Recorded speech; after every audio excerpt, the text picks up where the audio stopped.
Good evening, I'm Cheryl McHenry. And I'm James Brown. Police told News Center 7's Mike Campbell they are looking for 32-year-old Nicole Cunningham Jr. Welcome to Xylo Crime Lab, your home for powerful true crime investigations, cold cases, forensic analysis, and real stories that matter. If you're passionate about uncovering the truth, hit subscribe and tap the notification bell so you never miss our latest cases. Right here on Xylo Crime Lab.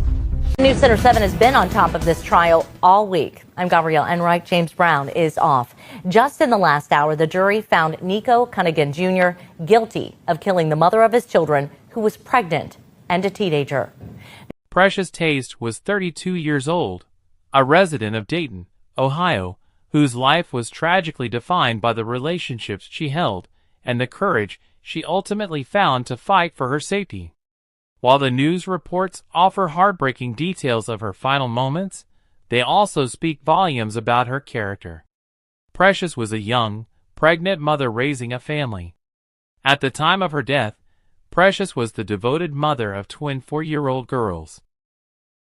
These children were her world, and the foundation of her life. Tragically, she was also 14 to 15 weeks pregnant with her 5th child. The life she carried was stolen alongside her own. The father of the twins and the unborn child was the man who would eventually take her life, Nicole Cunningham Jr., known as Nico. Her relationship with Cunningham was not simply troubled. It was a cycle of extreme domestic violence. The reports confirm a crucial and terrifying fact. Cunningham was on parole for a prior felonious assault conviction for stabbing Precious Taste. This detail is paramount, indicating that Precious had already survived an attempt on her life by the same man, and he was already legally restrained, parole, due to his violence against her. Precious lived daily under the shadow of extreme danger, yet she continued to protect and raise her young daughters. Her struggle was a fight for survival, stability, and the right to live free from fear.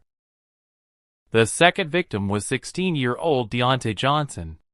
Deontay's life was cut short when he was simply a resident or visitor at the home on Shaftesbury Road, related to another person living there.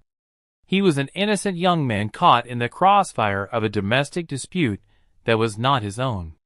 His age and presence amplified the senseless tragedy, highlighting how domestic violence crimes often spill out and destroy the lives of anyone nearby, regardless of their connection to the main conflict. If you're watching Xylo Crime Lab, don't forget to give this video a thumbs up, share your thoughts in the comment section, and subscribe to the channel. Be sure to share this video with your friends or family who love true crime stories, so they don't miss any of our investigations. His inclusion in the narrative underscores the far-reaching and indiscriminate damage caused by uncontrolled, lethal rage.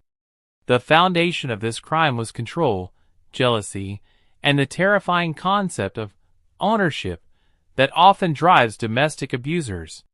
The events of the morning of May 22, 2024, followed a tragically predictable pattern in cases of domestic homicide. The moment of separation.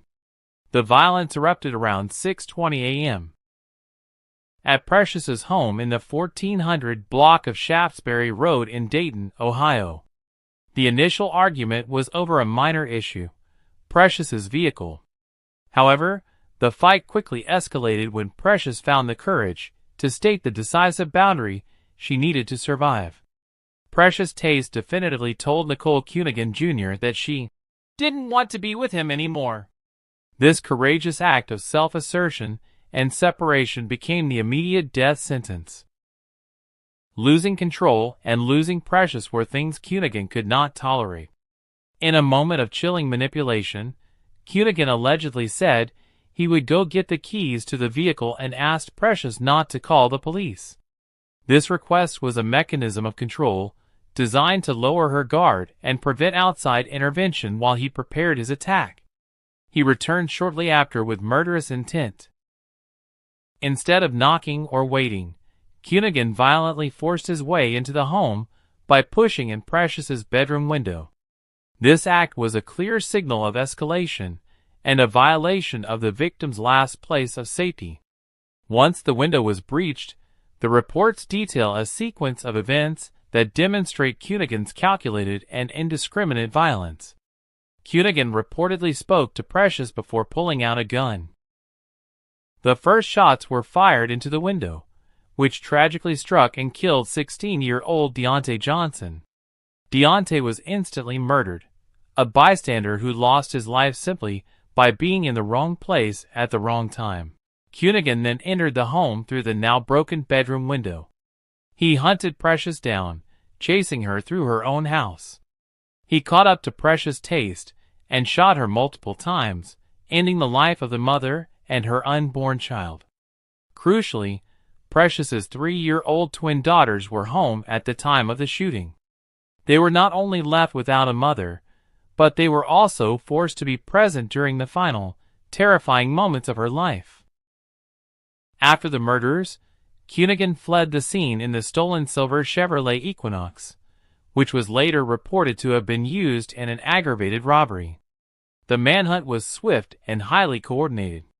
The Southern Ohio Fugitive Apprehension Strike Team, SOFOST, the Dayton Police Department's Homicide Unit, the Ohio State Highway Patrol, OSHP, and the Cleveland U.S. Marshal's Office worked together to track Cunningham. OSHP located the stolen vehicle in Cleveland and initiated a traffic stop, leading to a pursuit. OSHP Aviation took over monitoring the vehicle from the air. The pursuit ended when Cunningham abandoned the vehicle on Phillips Avenue near Lakeview Avenue and ran into a wooded area. Troopers and Cleveland police secured the area, and ultimately, Cunningham was found hiding inside an abandoned home at 12424 Osceola Avenue. He was taken into custody by OSHP's Special Response Team without further incident. Nicole Cunningham Jr. was brought to justice in a Montgomery County courtroom. The jury found him guilty on a long list of felony charges, reflecting the totality of his violent acts on that day. For counts of murder, Precious, the unborn child, and Deontay Johnson, plus an overlapping murder charge. 2 counts of felonious assault. Single counts of involuntary manslaughter, domestic violence, tampering with evidence, and unauthorized use of a vehicle. This sentence acknowledges the severity of murdering a pregnant woman and a teenager, and provides a degree of protection for the community. This case offers critical, life-saving lessons that viewers of a true crime channel must understand, particularly regarding domestic violence and high-risk situations. The single most important takeaway from this case is the clear identification of lethality indicators. Cunningham was on parole for having previously stabbed Precious. A history of choking, strangulation, or using a weapon, like a knife or gun, is the strongest possible sign that the abuser is capable of and likely to escalate to murder. If a victim or anyone who knows them is aware of a prior weapon assault, they must seek the highest level of protection immediately.